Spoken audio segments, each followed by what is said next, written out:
Indonesia muhasabah itu sudah jadi perilaku ya, karena dulu orang tua saya, guru-guru saya kalau ngandani itu, bayangkan kalau kamu jadi dia ya. Jadi misalnya kita mentang-mentang atasan, otoriter sama bawahan, bayangkan kalau kamu jadi yang bawahan itu kayak apa. Laukun tamakana, kalau orang Arab bilang, bayangkan kalau kamu di posisi dia. Makanya guyonannya orang-orang Indonesia itu kan orang ngaramkan judi gitu, bareng dikasih tahu. Tapi yang menang anak jenengan, alhamdulillah. Ternyata ngaramkan itu karena ada anaknya. Kalau anaknya yang menang ya seneng.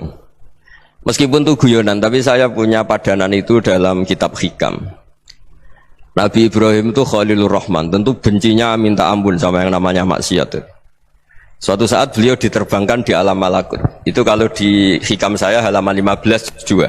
Saya masih ingat betul. Mungkin kalau Anda beda halaman karena beda cetakan, atau nggak punya kitabnya, atau punya tapi tidak bisa baca. Nah itu jadi berbagai kemungkinan. Atau punya tidak bisa baca tapi dianggap jimat, atau digo pencitraan. Banyak itu kaji-kaji tidak bisa baca kitab tapi di ruang tamunya kitabnya besar-besar. Pencitraan itu, tapi ya bagus lah, nggak apa-apa untuk syiar.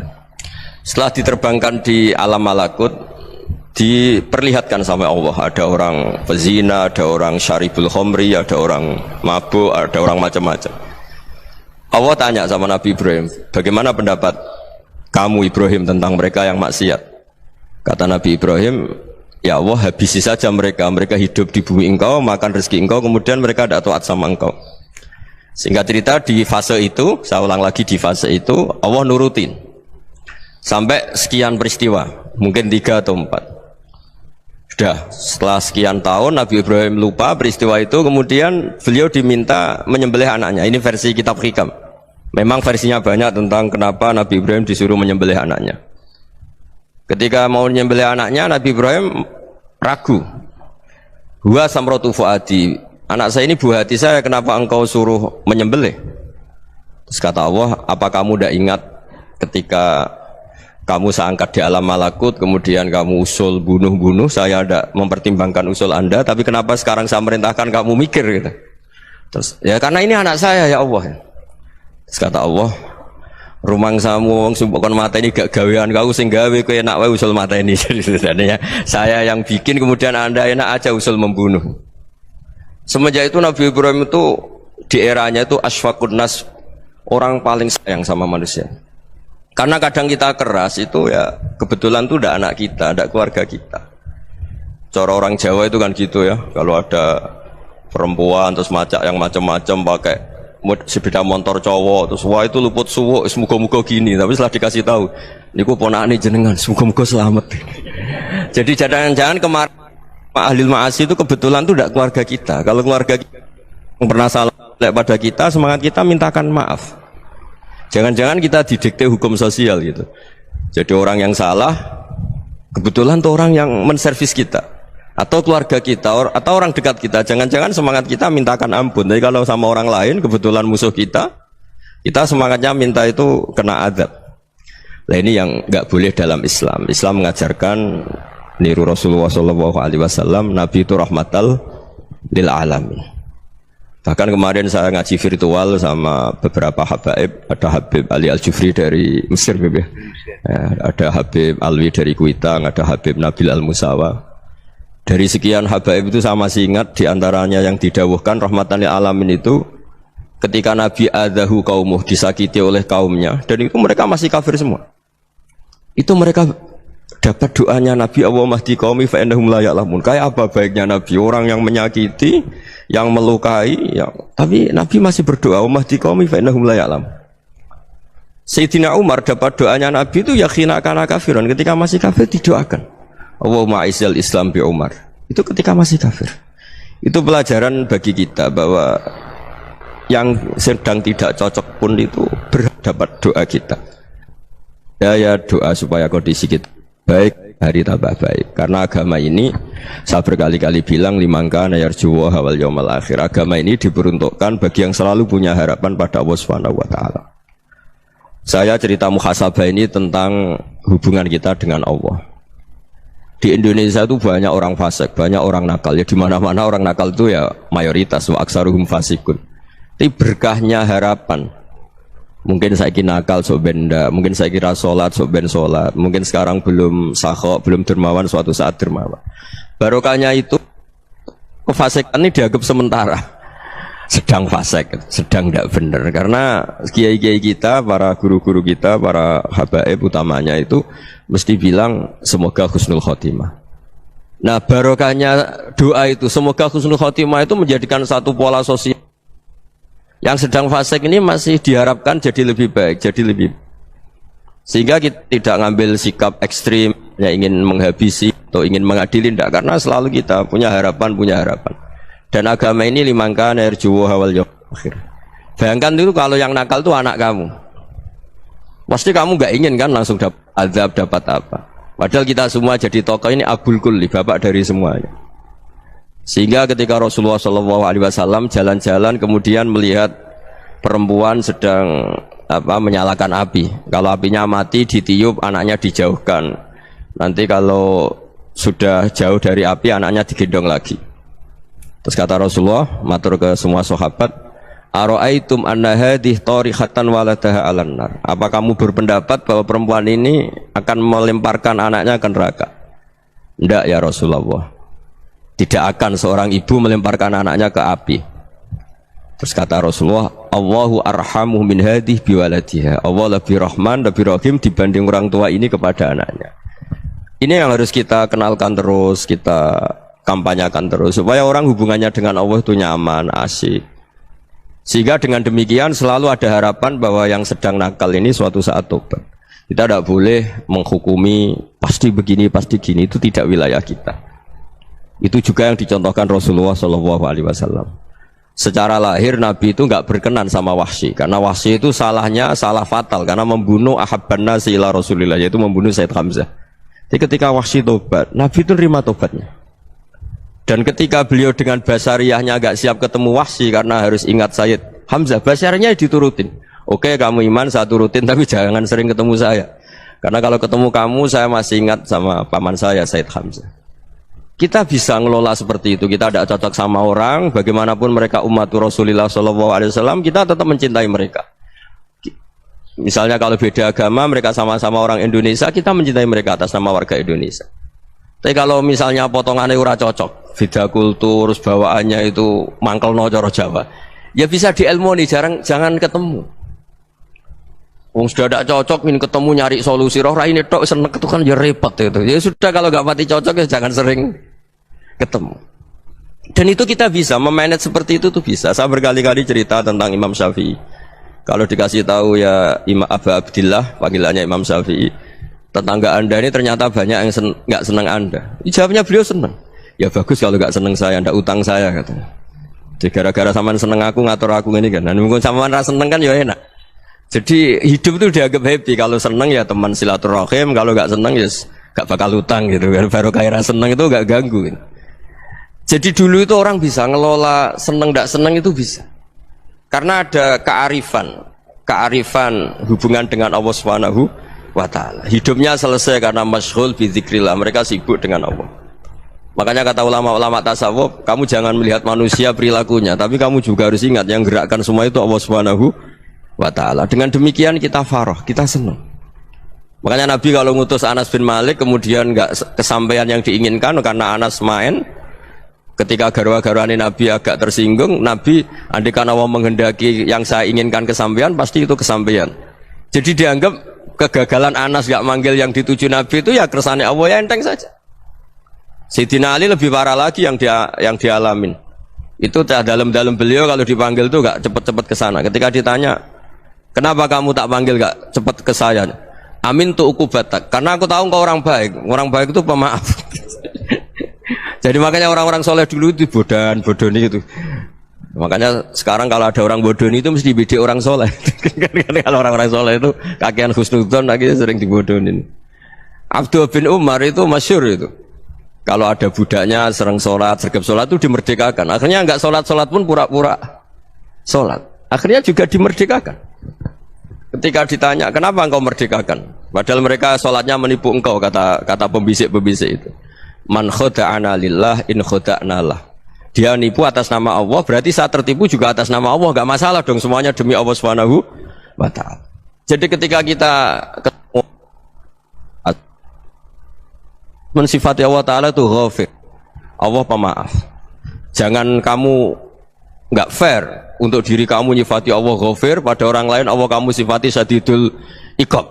Jadi Allah kamu atur, kayak MC tadi ngatur saya. Jadi Allah itu apa? Kalau pada saya ghafir, kalau pada musuh saya syadidul iqab. Itu tidak fair.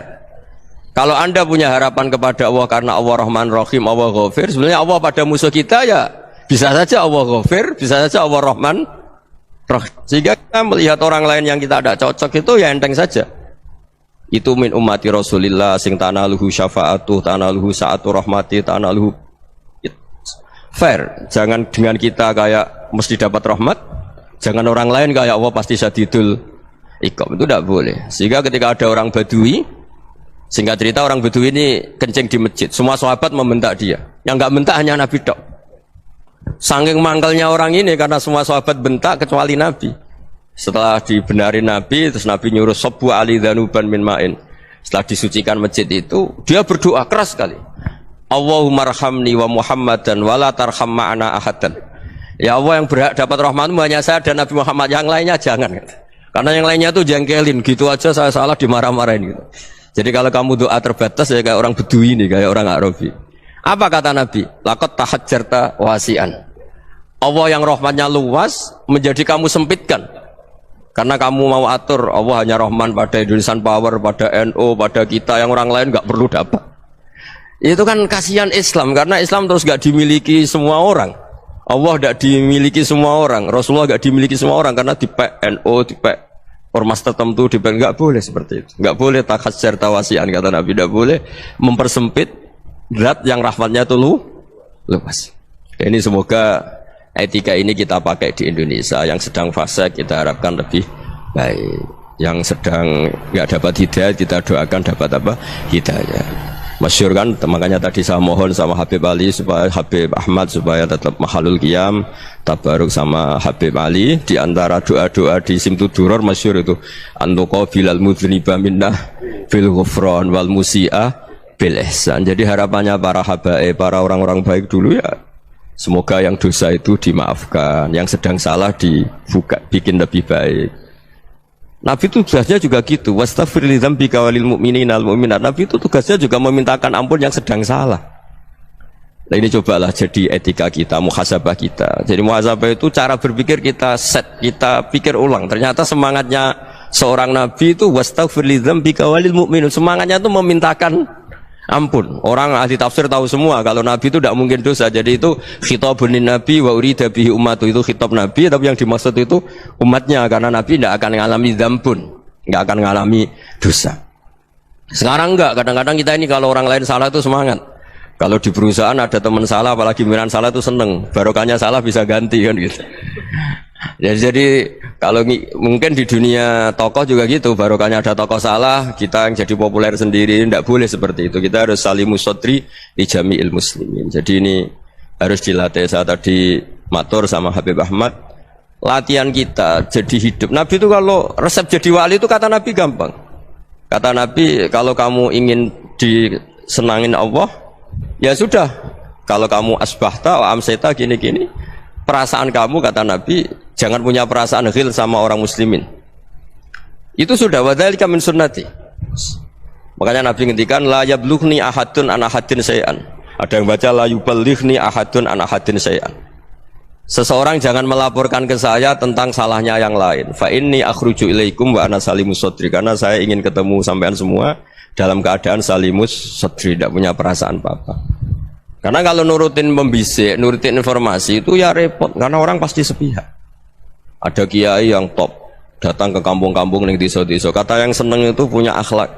Wah itu bagus, orang besar datang ke kampung-kampung. Kata yang enggak seneng, wah itu jobnya kiai kecil kok diambil, itu kan ya kasihan itu kan sudut pandang. Makanya saya sering bilang, akal kita ini cukup untuk mentasdik Rasulullah Shallallahu Alaihi Wasallam. Meskipun perasaan kita kadang orang Jawa itu beda. Saya berkali-kali bilang sama peneliti dari Jogja, kenapa sih Gus para nabi itu kok poligami istrinya banyak? Nabi Dawud katanya itu berapa itu. Nabi Sulaiman malah jumlahnya agak terbatas ini. Nabi Muhammad itu paling sedikit. Saya tanya gini, perempuan itu orang lemah, jadi kalau nolong orang satu gimana baik, kalau nolong orang dua ya lebih baik, ya sudah kira-kira seperti itu. Paling tidak akal kita masih tahu kalau orang baik itu kan mesti baik, nolong orang satu baik, nolong orang dua ya lebih baik, nolong orang tiga lebih baik. Tapi kalau kamu orang nggak baik, satu saja kamu terlantarin, kamu miskinkan, kamu ya tinggal diukur kan. Kalau orang baik nambah baik, tapi kalau orang buruk tambah buruk. Nah itu akal kita bisa menganalisis kenapa sih nikah itu ada yang poligami, ada yang tidak. Sudah ukur saja diri kamu. Misalnya kayak saya elek keriting, rabi terus, mau perbanyak wong elek, orang perilaku netok raine dadi elek kabeh gitu. Tapi nak kowe ku ganteng, alim, ganteng, sugih, anake ganteng-ganteng, berhubung kowe saleh ahli swarga kabeh, mertua yo bangga karena karir kamu meyakinkan. Ini mertua kamu aja gak bangga mau nambah. Ipar gak bangga, mertua gak bangga, desa kamu yang kamu wayai juga beda dengan Nabi ketika nikah Juwairiyah itu nggak ada pernikahan sebarokah Nabi dengan Juwairiyah itu asharu Rasulillah. Di situ habis perang banyak tawanan gara-gara jadi besanya Nabi langsung dibebaskan semua karena asharu Rasulillah. Sekarang besanya Kanjeng Nabi. Dulu Abu Sufyan mangkelnya bukan main sama Nabi gara-gara putrinya dinikah terus langsung jadi. Kalau kamu kan enggak, nikah satu, nikah lagi, satu kampung musuh kamu karena istri pertama ya cemburu, yang kedua agak bangga. Wah itu selesai itu di dunia wal akhirah. Maksud saya nganalisis Islam itu harus pakai akal. Dan akal yang dipakai ini saya bawa ke kitab Ihya adalah pikiran-pikiran para ulama. Makanya ketika Imam Ghazali ketika ditanya fakaifa bi muslimin fasikin asawaha fi jami'i amri. Kalau kalian ketemu orang fasik, orang Islam tapi fasik, perilakunya nggak ada yang benar. Kata Imam Ghazali jawabnya lucu, aneh. Ma min muslimin illa wa islamuhu ta'ah.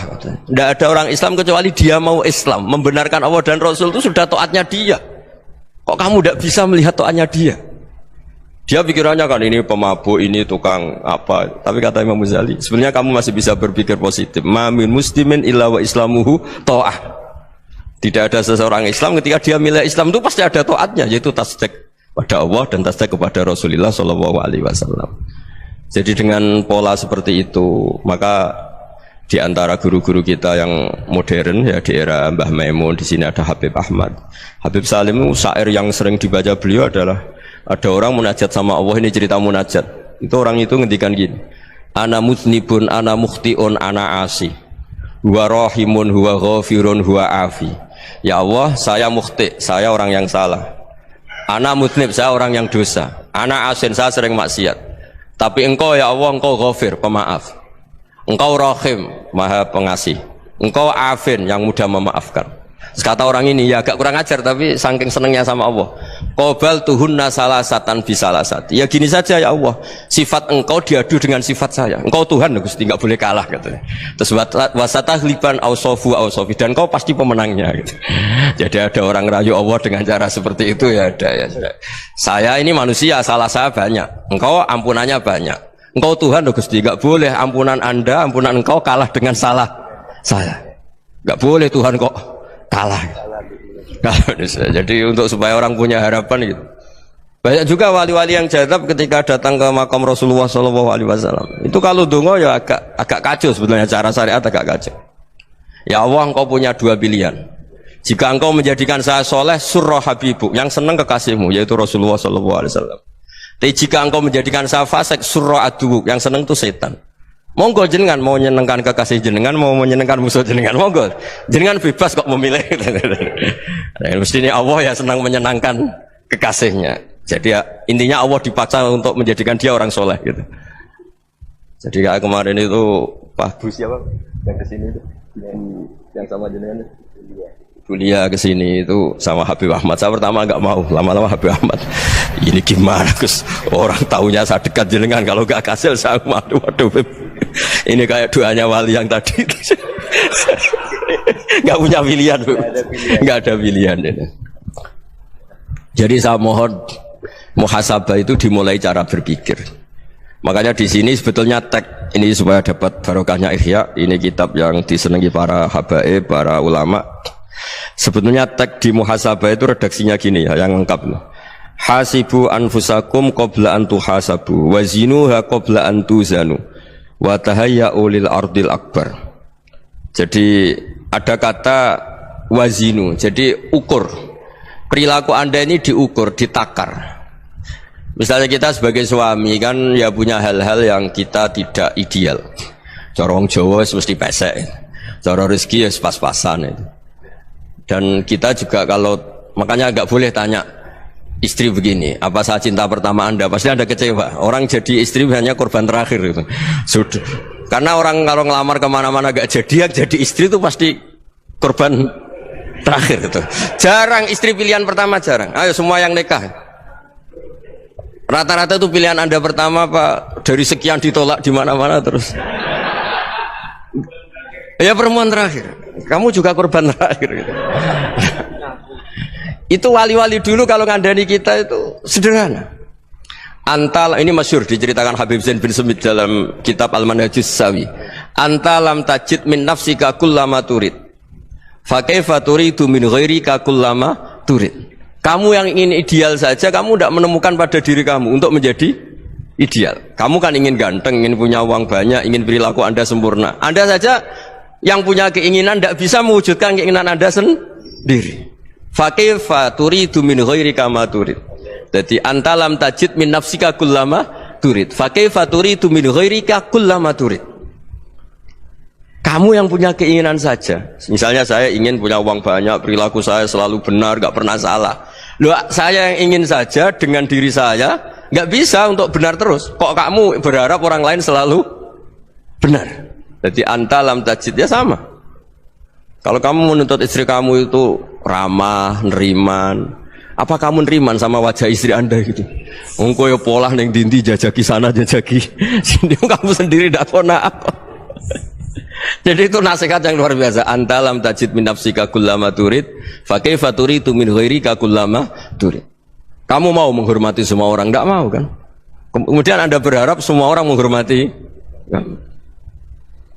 Kamu tidak ingin kan orang lain semua menghujat kamu, sementara kamu enak aja menghujat orang lain. Makanya Rasulullah SAW itu luar biasa ketika bikin kaidah sosial, apa la yu'minu ahadukum hatta yuhibba li akhihi ma yuhibbu li nafsi. Jadi kalau ukuran iman itu sederhana. Kalau sesuatu itu baik, nyaman bagi Anda ya bayangkan itu pada teman Anda. Misalnya Anda bangun tidur sudah acak-acakan, nggak punya uang, utang jatuh tempo, kan nggak ingin ketemu orang.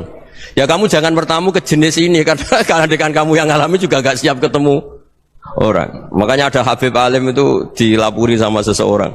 Beb, dulu teman saya itu ketika saya kaya itu sering main ke saya. Setelah saya miskin, mereka tidak main ke saya. Kata Habib itu bagus, sunnah begitu itu bagus.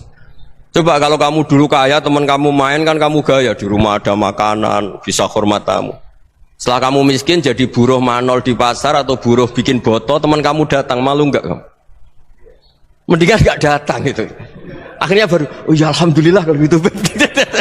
Loh ya kan dulu teman kita datang, kita ada Alphard, istri cantik, rumah bagus. Lah kita miskin, buruhnya orang pas dibentak-bentak, teman kamu udah datang.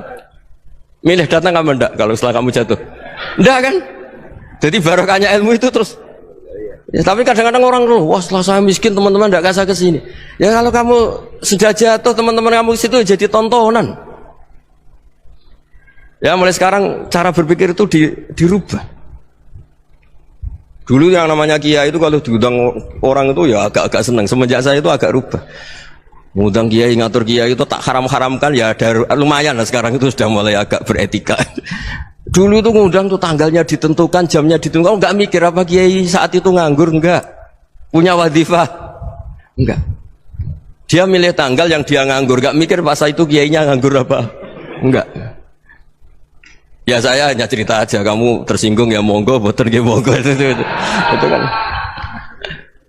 Jadi saya mohonlah supaya tadi saya juga matur ke Habib Ahmad. Jadi untuk orang merasa ikut sunnah Rasul itu gampang sekali kata Sayyid Muhammad. Dulu Nabi berpakaian ala daerahnya. Kalau mikot ya pakai mikotu baladi. Karena Nabi orang Madinah dan beliau berdomisili di Madinah ya misalnya mikotnya dari Bir Ali misalnya.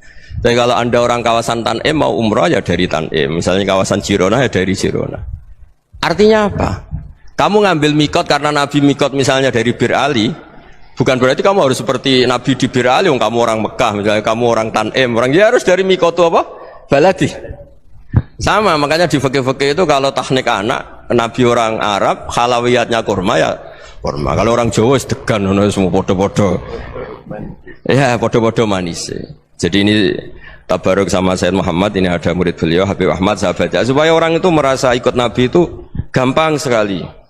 Ini saya baca ya di halaman tadi disaksikan Habib Ahmad 433 di kitab apa begini? Manhajus Salaf fi Fahmin Nusus. Itu kata Sayyid Muhammad, wa kanat sunnatu Rasulillah annahu yat'amu ma yajiduhu fi ardi wa yalbasu ma yajidu wa yarkabu ma yajidu mimma abahu Allah taala. Fa man istamala ma yajidu fi ardi fa huwa al-muttabi' lis sunnah. Kama anau hajjal baita min madinati, faman hajjal baita min madinati nafsi fa huwa al-muttabi' li sunnah wa illam takun hadhil madinatu tilka. Jadi intinya misalnya Nabi dulu itu ngasih sedekah kepada fakir miskin ya pakai dinar, dirham. Ya kalau orang misalnya sedekah pakai rupiah ya sudah ikut sunnah Nabi, jangan lu Nabi pakai dinar loh, kamu kok pakai rupiah. Dulu dinarnya Nabi tidak ada tulisannya Bank Indonesia, kamu ada tulisannya Bank. Ya tidak ada seperti itu. Ya jadi misalnya Nabi sedekah pakai tamar atau pakai al-aqid, ya kita pakai beras, pakai apa, supaya orang tuh bahwa Rasulullah itu milik kafatal linnas, milik semuanya, sehingga merasa ikut sunnah Nabi itu ya semuanya. Makanya dulu Mbah Mun kalau motivasi saya supaya bombong, kalau orang Jawa bilang bombong, wong Jawa itu mesti ono wong alim. Beliau menyontohkan mas itu Mbah Fadol, Senori, Mbah Ihsan Jambes, itu bisa ngarang-ngarang kitab luar biasa, padahal beliau bukan orang Arab. Imam Sibawai itu orang Persia, Imam Ghazali orang Tus, itu juga ikut Persia.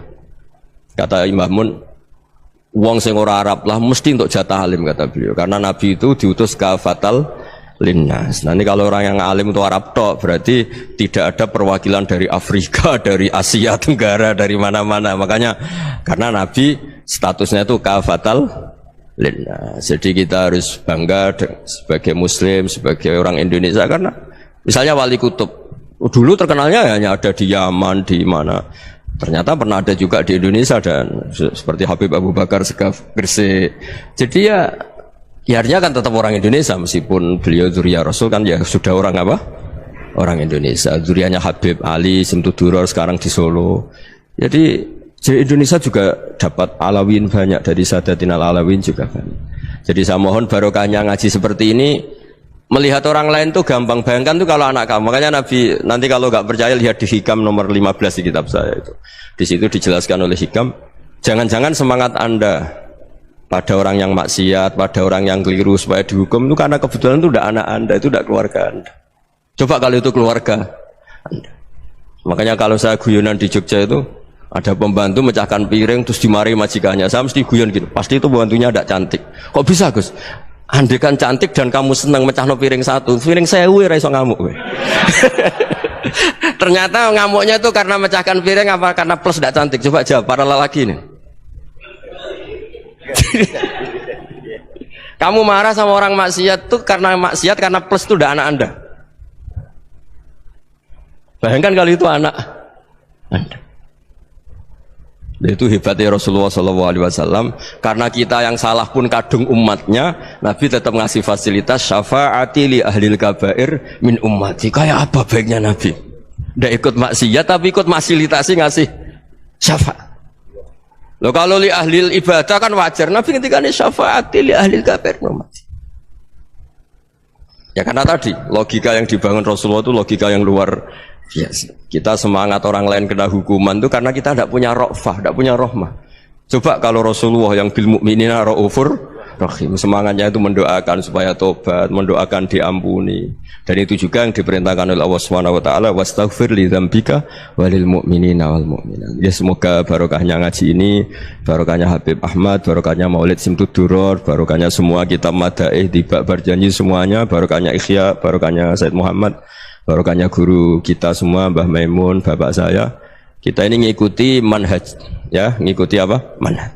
Saya sering didhawuhi Mbah Mun, kenapa ihdinas siratal mustaqim bukan siratoka, bukan jalan engkau ya Allah? Karena Allah itu enggak bisa kamu tiru. Allah itu tidak tidur, tidak makan, tidak kesel, tidak capek. Yang bisa ditiru itu siratal ladzina an'amta alaihim. Yang bisa ditiru manusia ya niru manusia. Karena Allah itu tidak bisa ditiru. Makanya ihdinas siratal mustaqim siratal ladzina. Dan niru siapa? Niru guru-guru kita. Termasuk niru cara pandang. Jadi misalnya ada orang awam di rumah itu hanya delok reng, delok tikus liwat, itu kan kayak nganggur. Ora tahajud malah mendelok reng. Melihatnya jangan gitu. Huwa tarokal ma'asiyah. Dia di rumahnya tidak dugem, tidak kemana-mana. Dia berarti malam itu tarkul ma'asi. Tidak nyopet, tidak garong, tidak ke tempat maksiat. Susahnya apa sih husnudzon? Jadi jangan lihat huwa tarkut tahajud, huwa tarokat tahajud, wa taroka qiyamul lail. Oke ya, namanya orang begitu ya tidak tahajud, tidak qiyamul lail. Tapi susahnya apa sih kamu bilang huwa tarokal ma'asiyah? Dia juga meninggalkan maksiat, dan tarkul maksiat itu tuh ibadah. Supaya orang tuh gampang lah husnudzon sama orang muslim. Ini orang mukmin, orang yang luar biasa. Di mata Allah itu orang yang luar biasa. Kayak tadi Imam Ghazali, kalau saya ketemu orang muslim kemudian dia tidak pernah baik, gimana? Kata Imam Ghazali, ma min muslimin illa wa islamuhu ta'ah. Tidak ada orang Islam ketika dia mentasdihkan Allah dan Rasulullah, berarti dia juga punya taat. Ya ini latihan saja, sing iso nglakoni Habib Ahmad kula namung cerita mawon. Kula cerita secara akademik, saya punya kitab, saya baca dan alhamdulillah kita paham barokahnya para guru, dan supaya terbiasalah sebaik-baiknya ibadah husnudzon billah wa husnudzon bil mu'minin. Soal tidak cocok ya diilmoni tadi ya, namanya enggak cocok ya jangan sering ketemu. Seperti Rasulullah SAW, beliau karena sangat mencintai Sayyid Hamzah, ketemu orang yang pernah begitu sama Sayyid Hamzah, ya beliau secara basyariah tidak siap. Tapi beliau secara cara bahasa sekarang, secara profesional, kalau beliau seorang nabi dan harus menerima tobatnya siapapun ya diterima. Saya meskipun dengan A, B gak cocok karena dia begini-begini sama saya, tapi saya ingat dia sholat, dia baca sholawat, dia mencintai Rasulullah, ya kita hormat. Ya soal gak cocok ya di manage tadi ya, zuruhiban tasdid huban. Kalau gak pati cocok ya jangan sering ketemu, bawaannya enak nanti. Ya semuanya itu diilmoni lah. Makanya ngendikane Ma'ruf Al-Qurhi ada yang baca Al-Kharki, mangqala fil yaumi salasa marrat aw marham ummata Muhammad kutiba minal abdal. Karena semangat mencintai siapapun satu hari sering baca marham ummata Muhammad, wa aslih ummata Muhammad, wa tajawaz an ummati Muhammad, itu mesti kutiba minal abdal. Dia pasti termasuk wali abdal. Maksudnya semangat mencintai ya dilatih lah. Misalnya Indonesia Power atau PLN, andai kan tidak ada PLN tuh kayak apa? Orang nggak bisa ngaji, tidak bisa aktivitas, ya barokahnya ada PLN, barokahnya jasanya. Kita sadar, tidak semua kebaikan kita ini memenuhi keinginan orang banyak gitu. Orang banyak ingin listrik, ingin saluran apa, dan itu kadang yang mewujudkan orang lain atau kelompok lain.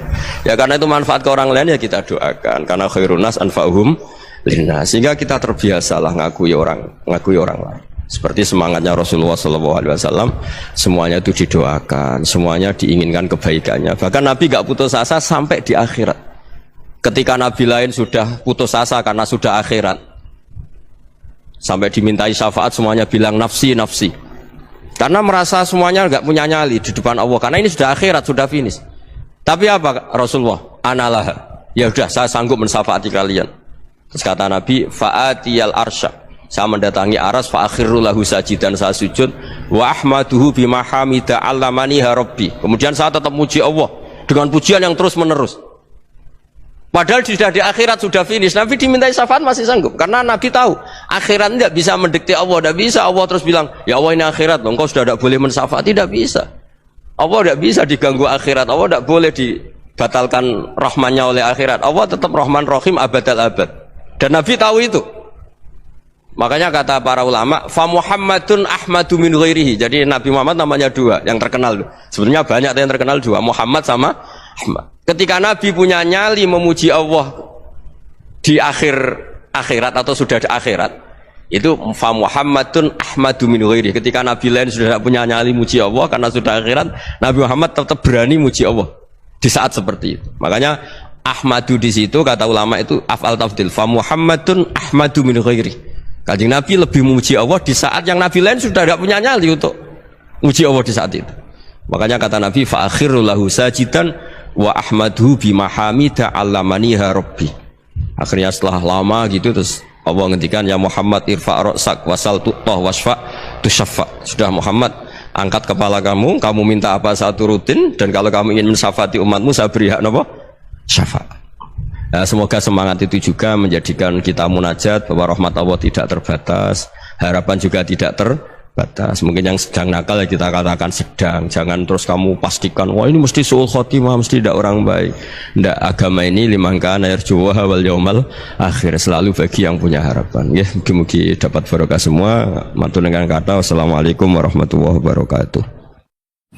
Oke, terima kasih buat teman-teman semua yang sudah menyaksikan video ini. Mudah-mudahan bermanfaat dan bisa menambah ilmu dan keberkahan buat kita semuanya, guys.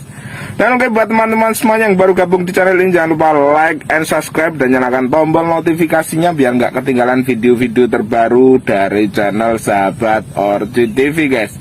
Dan oke, buat teman-teman semuanya dimanapun Anda berada, mudah-mudahan kita diberikan kesehatan, rezeki yang melimpah dan panjang umur. Oke, terima kasih.